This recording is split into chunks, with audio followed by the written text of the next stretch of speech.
بسم اللہ الرحمن الرحیم۔ السلام علیکم ورحمۃ اللہ وبرکاتہ۔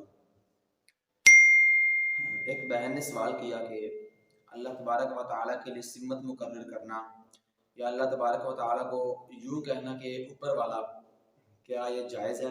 کیا یہ کلمہ کفر ہے؟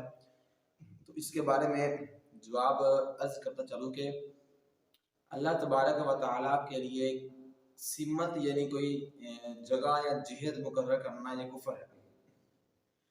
اس جگہ حضرت علامہ مولانا سعد الدین تفتازانی رحمۃ اللہ علیہ آپ فرماتے ہیں اللہ تعالیٰ کسی مکان میں ہونے سے پاک ہے۔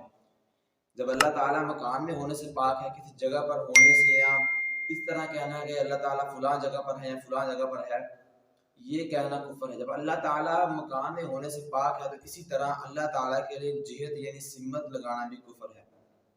ایک اور جگہ حضرت علامہ مولانا ابن نجیم مصری رحمۃ اللہ علیہ آپ فرماتے ہیں کہ اللہ تعالیٰ کے لیے سمت لگانا کفر ہے اگر تو کہنے والے نے اللہ تعالیٰ کی بلندی یا بڑائی بیان کرتے ہوئے اس طرح کہا تو اس پر کلمہ کفر کا جرم نہیں لگے گا، البتہ یہ جملہ غلط ہے، اس سے بچنا چاہیے۔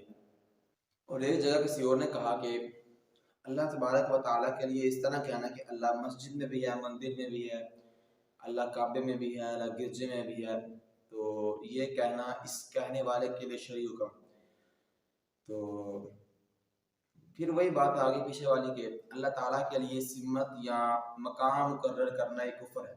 اکثر نعت خواں حضرات بھی اس بات کا غور نہیں کرتے اور غلطی کر دیتے ہیں۔ ان کے لیے تجدید ایمان یعنی وہ دوبارہ مسلمان کرنا پڑ کر ہوں گے، اور تجدید نکاح یعنی وہ دوبارہ نکاح کریں گے، یہ کلمہ کفر تھا۔ اس کا کفارہ یہ ہے کہ دوبارہ وہ مسلمان ہوں کرنا پڑ کر اور دوبارہ وہ نکاح کریں۔ پیارے بھائیوں، پیارے دوستوں، امید ہے کہ یہ ویڈیو آپ کو پسند آئی ہوگی۔